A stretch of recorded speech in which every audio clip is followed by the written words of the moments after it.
Coming up on today's show. I consider the release video to be a part of anti-cheating technology. How can we run a fishing tournament where we don't need to be in the same place at the same time? I guess one in a foreign land is in Norway, and they have almost 300 participants, and that's ongoing right now. It's a summer-long tournament, and I don't know how to pronounce the names of the fish, but.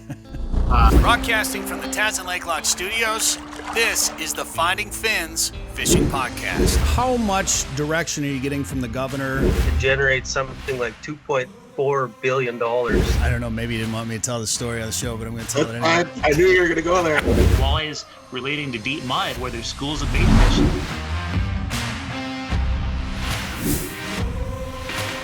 Today's show is brought to you by Haybale Heights on Devil's Lake. Visit haybaleheights.com for more. By Tasman Lake Lodge in Northwest Saskatchewan. For trophy lake trout and northern pike, go to tasmanlake.com. And by Lake of the Woods Tourism. Plan your trip to Lake of the Woods at lakeofthewoodsmn.com. Well, last week we were filming with Darren Troseth on the Minnesota rivers. We were fishing for flatheads for a segment on Prairie Sportsman. And during the night, we kind of asked him about his King of the Cats contest. And that's when he told me about FishDonkey. And I've heard of FishDonkey before, and I was friends with this guy on social media with a great last name, by the way. It's Darren. Darren, are you an Amundson or an Amundson, Darren? My father said Amundson. I always say Amundson. Hey, there we go. You know, we're Amundsons too, and we don't always run into a lot of other Amundsons. So many other people say Amundson around these parts. So, hey, another Amundson. I like it. Darren Amundson joins us now here on the show. Darren, how's it going? Terrific, and I'm really glad. Thanks for having me on the show. Yeah, you bet. Tell our viewers and our listeners here what FishDonkey is. So, FishDonkey is a way to create and run fishing tournaments on a mobile phone. You can do a virtual tournament, or you can do more traditional tournament format. How it started, though, was I was looking at with some of my friends, how can we run a fishing tournament where we don't need to be in the same place at the same time? How can we have authentic results? How can we stop? It's okay if you're fishing with your buddies, and they're not probably going to cheat you, or maybe if you know them really well, maybe they do. I don't know. But how do you fish against someone you don't know when they're in a different location and make sure the results are authentic and that they're not cheating? And so I sat down and looked at all different kinds of cheating across weigh-in tournaments, virtual tournaments, everything I could find on it, and just started looking at how to mitigate all of those problems. And so that's where FishDonkey came from, and that's how we got anti-cheating technology as a part of catch and release tournaments. Oh, really? So how does it work exactly?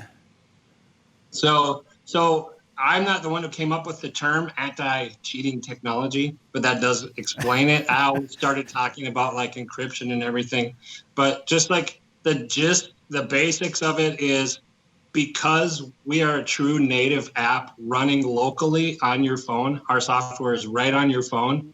It enables us to do a whole bunch of things like completely control the camera, the audio. We know exactly when and where we can timestamp photos and make sure they're not altered in any way. So no old photos or altered photos can be admitted into a tournament without a notification going to the host. Wow, really? Interesting. Yeah. I didn't realize there was that much involved with it, Darren. Well, it's not really that difficult. It's just the going through and doing a native app is a lot of work. And then, you have to do it for Android. All Android phones are different. So there's a lot to that. And then iPhone is a little bit easier. But then you also have to have a website and a back end and something that you can communicate with. But the beauty of it is, because we're running software locally on your phone, it's a true app that can work without internet. So we can go out, we can go in airplane mode, or we can go to the northern part of Lake of the Woods. We can go anywhere, and you can use it, record your fish, for the day through the app. We can do video and photos. And a lot of times video is the best way to do real large fish like Darren Troseth. By the way, I think Darren Troseth is probably one of Minnesota's greatest big fish fishermen. He's all about that. And he's a Minnesota state record holder for sturgeon. And I was kind of fortunate to to have a relationship with him because he's one of the early adopters of Fish Donkey. But anyway, he was a proponent of video, and he's using a lot of video for measuring his big fish. It turns out video is really important for that. You can't get a huge fish in a camera frame as easy as you can with video. And, we also have the release. So yeah, we also, I consider the release video to be a part of anti-cheating technology. It's if you include that with your whole submission, so you have photo documentation plus a release video, then we know that fish is alive. It swam away. It's not something that was frozen and then thawed out and photographed. It's actually a live fish that swam away, and it wasn't put in the live well so that it could be remeasured the next day or a half an hour later or something. It actually swam away. So that fish is now gone. You picked it up off the measuring board. It swam away. If you want to measure it again, you have to catch it again. And I think that'd be okay in most tournaments. So if somebody wants to set up a tournament, what all do they have to do, and what are the different parameters you could do in a tournament like that? As far as like the parameters for setting up and running a tournament, you can define any species. It doesn't just have to be largemouth bass, smallmouth bass, white bass. It can just be called bass. You can call it whatever you want. And then so we define, you enter the species that you want to fish for separately, and then you enter the categories, and the categories would be like leaderboards. So if you want to have a winner for largest fish, you would have a largest bass category. And if you wanted to, we call it stringers, could be bag limit, whatever. If you wanted to do like a limit of 10 bass, then that would be another category, and you can add that in the same tournament. You could do bass, crappie, bluegill, all in one tournament. There's really no limit to it. So you can set it up pretty much any way you want to then. Right. Yeah, it's flexible that way. So we have a group of friends out here. In fact, we were fishing last night, and we were talking about this in the boat. And one of the guys, Tony Crotty, came up with this idea that he wants to set up a little challenge of catching every fish in the state of Minnesota. And we've kind of opened it up just to a fun tournament here with a group of friends. And I started telling him about this fish donkey. I said, hey, I'm gonna talk to Darren tomorrow. I'm gonna see if this would be something that would work for what we're trying to do. So could we do that with your app? Right. Yeah, you can do that. We have guys that do it, set that kind of thing up often. And the best way I've seen it is it evolves as it goes. So I don't know, like not everybody might catch a pike minnow, or maybe you don't want to list every single species in your tournament that's in the state, because when you go to enter a fish, you'd have to look at this really long list of fish and choose one off the list. So normally it's pretty easy. If it's just like walleye, bass, pike, you just boom, it's one of the three. It's very simple entry. If it was really long, you might be, scrolling a little bit. So what I suggest when you do those kind of tournaments is you enter the ones you're going to catch. You do your walleye, bass, or walleye, smallmouth, largemouth, pike, the normal fish that we catch, and some of your more popular rough fish. And then if I was going to add in another one, I would just call it any other fish. And when you catch that any other fish, or maybe it would be called like define this species. So it's an undefined species. You would enter it as undefined species. And then the host, when they go to judge the fish, they would move it into its own category, and they would say, yep, there's sturgeon. So we've got sturgeon in the tournament now, and they add sturgeon to it. So it's kind of evolving as it goes, and you can add species as the tournament's running. Oh, perfect. Okay. All right. And what are some of the different types of tournaments that you've seen that people are using, and how far across the world has this reached? Yeah. So, I guess the completely opposite side of the world, Australia, we've got some tournaments down there right now. The biggest one in a foreign land is in Norway, and they have almost 300 participants, and that's ongoing right now. It's a summer-long tournament. And I don't know how to pronounce the names of the fish, but I think I'd like to see a challenge. I think we can compete with pike, with their pike. I know they get big pike, but I think we can hang with them. And it looks like a similar species. Their perch are way bigger, but pike looks really like something we can all fish for. What's the weirdest contest you've seen somebody use your app for? Yeah, I didn't really answer your other question about other contests. I don't know about the weirdest. I mean, you get people setting up, basically photo contests, but, God, I don't know. I've heard of some people doing, having, I don't know if you call it a contest, but having a goal of trying to catch the smallest fish in Minnesota. Have you ever seen somebody set that up and try to track small fish? Yeah, I think Nicole Stone started it, Nicole Stone Outdoors.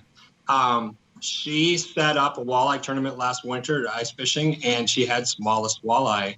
And I think, her and Anna on Ice, it seemed like they had a lot of fun with judging that one. There's, the guys entering this little tiny walleye. It's funny, really. It's like, sometimes I don't know how they caught them, how they got them through the ice. They were so small, they didn't look like walleyes anymore. Have to have like some DNA analysis.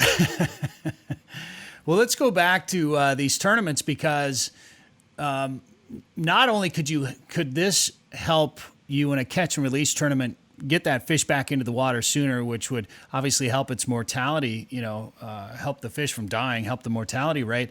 But in the COVID world that we're living in, this could be a way to keep people from interacting too much with each other, couldn't it? Right. Yeah. And so like when COVID first came around, our business got hurt a little bit because we had some things that we'd worked on over the winter. We had some plans, big tournaments coming up. They got canceled. One of them, we were going to be working the Minnesota Governor's Opener. So I was like, well, this is going to be a highly publicized event. A lot of people will hear about Fish Donkey. Boom, got canceled. But then I think it started in Green Bay with a guy, Michael Yamaguchi, who said, I don't know if I told him about the idea or he came up with the idea, but he ran with it and he started doing boat check-ins. And that was brilliant. And so instead of defining a fish, he defined live well video and put it on the leaderboard. And so in the morning you can do a boat cavity check.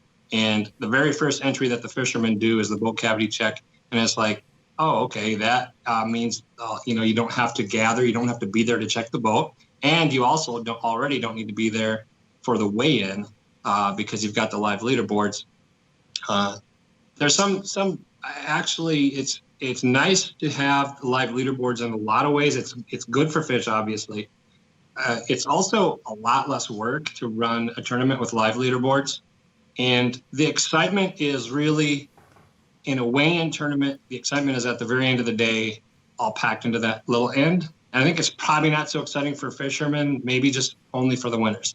But throughout the day, when you're fishing in a live leaderboard tournament, it's very exciting. You get leaderboard notifications that come in when there's a new leader. Each time there's a new leader, you'll get a text message and it plays its donkey braying sound, which started out it was actually pretty cool. I had a really long, annoying donkey braying sound that went on for 10 seconds, and I just liked it, but nobody else liked it. And they were always like, are you sure about that? And so eventually I just caved in and quit doing it. But do you have it there? Can we hear it? You know what? The thing is, my dog hates that. Like she was fine in the beginning, but when we're doing product testing, it's like over and over and over. You're testing this thing all day. She just got pissed. She's like a donkey. Wait, what were we talking about? I don't even remember. Oh, we were talking about how it's changing tournaments and keeping people from having to get too close to one another. A live leaderboard. So like during a live leaderboard tournament, the excitement lasts the entire time. It's not just at the end. Sure. And there's an advantage because at the end of a weigh-in tournament, there's a lot of waiting while you weigh in fish. But these are all these results are pre-sorted because everybody's submitting their fish. We know approximately what their length of their stringer is, and everything be pre-sorted. And so you can just look at the top 5. If the only top 5 win, you only have to verify the top 5. In a weigh-in tournament, you have to weigh every single fish. But in one of these tournaments, it's just so much less work. You only have to verify the winners. You don't have to do it all, and it's much faster. Now, is there a flip side to that? If you wanted to create some drama and maybe hide, who's in the lead, or, maybe you could cover the name but keep the fish size in the lead just to create a little more drama in the contest. Is that possible? Yeah. So you can do that. I always suggest people try the live leaderboard first, just so they have at least tried it. So they know what they're turning off, because if you turn it off, it's really sad. But but you can turn it off. There's a little bit, it's not like we didn't program it with the thought in mind that anyone would ever want to turn it off. But you can do it. It's a little bit of a workaround, and we'll eventually make it so you can turn leaderboards on and off as designed, instead of this workaround that we use.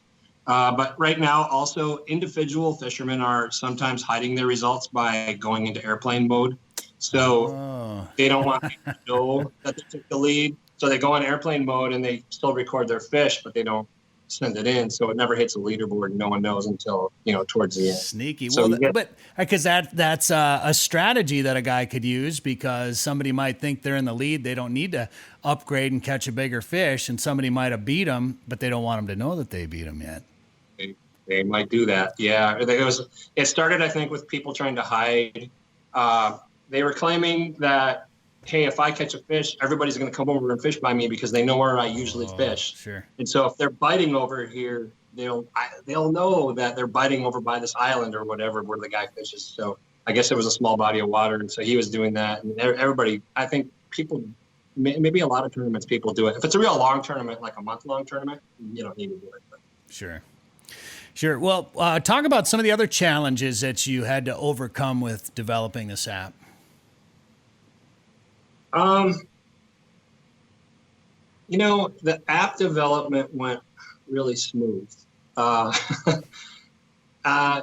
So right now, though, like, one of our biggest challenges isn't technology related. I mean, we have obviously some things we want to develop, like we want to blow up team fishing. So you can have Fargo versus Grand Forth, or Minnesota versus Wisconsin, and all different types of team fishing.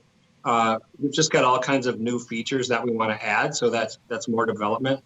But like what's happened to us right now, that's a challenge for us as a business, is we are getting so many phone calls all the time of people calling and wanting to set up new tournaments that there's no time to develop anything new, and we just need help. Like,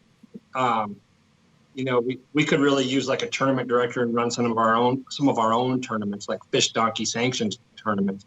And I just so many things that I want to do that we don't have time because we're just slammed with this new customers. And a lot of that new growth is COVID related because of traditional tournaments being canceled, looking to do something a little more virtual because they can. And so maybe that'll slow down next year. I don't know. But yeah, we want to grow faster. We want to grow more. We don't want to just continue on the pace we're at, which is already pretty big, but we're going to raise money and go really big. And one of the reasons we want to do it is we just want to stay ahead of any competition that might pop up. Sure. So when somebody sets up a new tournament, there's work for you to do on the other end then? Well, they'll just so we don't have a lot of tutorials in place, and there'll be questions. Oh, gotcha. So it's totally possible, like Darren Troseth, he's already had all his questions answered. He gets in and he sets it up, and I don't even know that he did it. He's just, happens automatic. He's got his payment set up.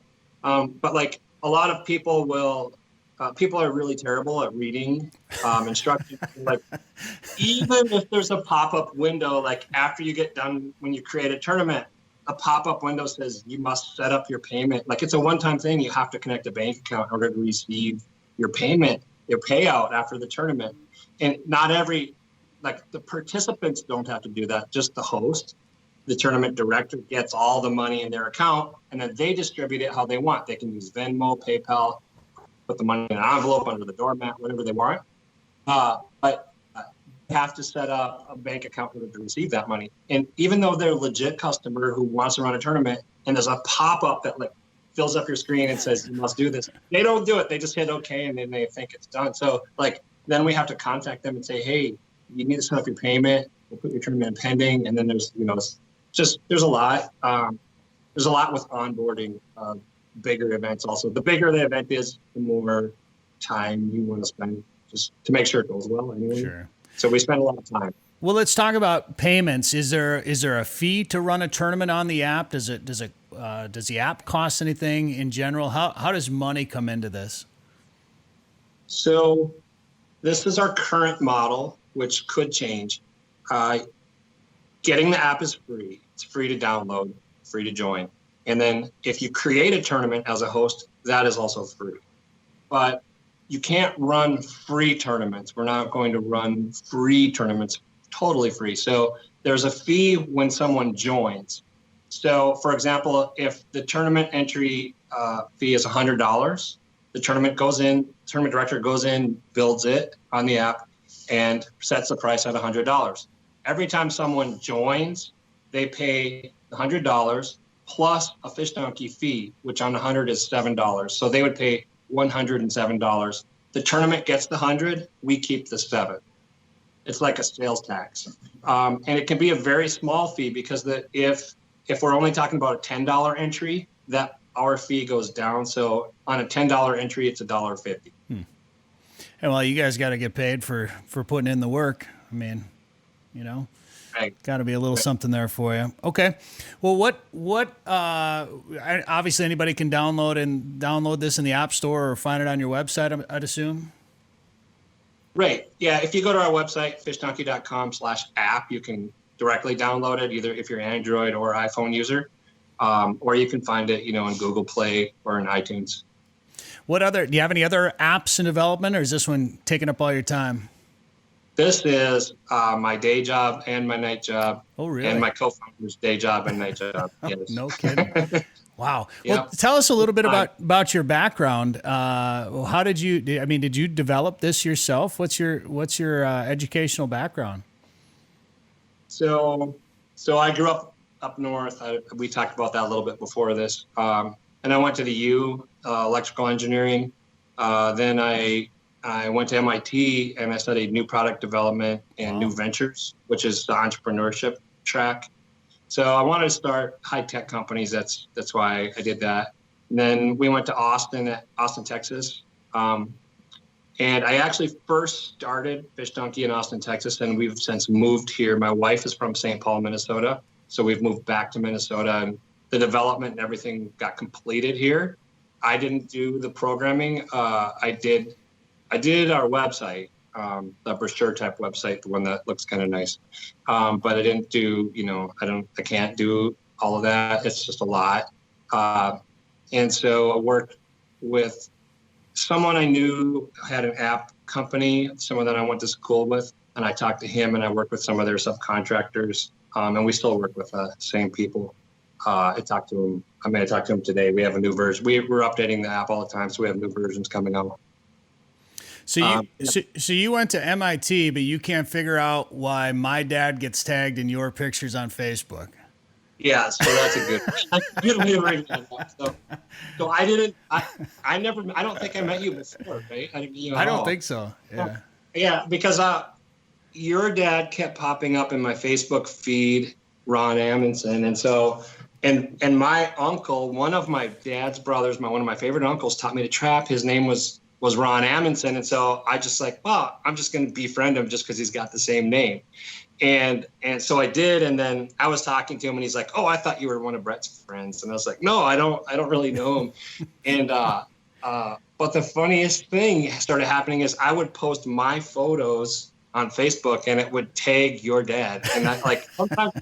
One time I had to delete it twice. I posted it and I didn't, I'm on my phone and I'm not paying attention. It's I need to add it. I delete it and I repost it and it tag your dad. It's just funny because I don't think I look like him, but and he's 80, so is he? Yeah, it doesn't make sense.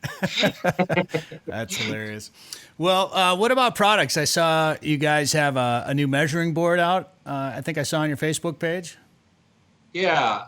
So measuring boards are a good fit for us to sell, and so we sell right now. We have a 30-inch board, which is really nice for the state of Minnesota because you're probably not going to catch that many walleyes over 30, and if you do, that's a great problem. But you can do smallmouth bass walleye, and actually it's really good for pike because you got that 30-inch and under that you can keep. Usually that's the measurement. So anything over that, you're going to probably throw back anyway.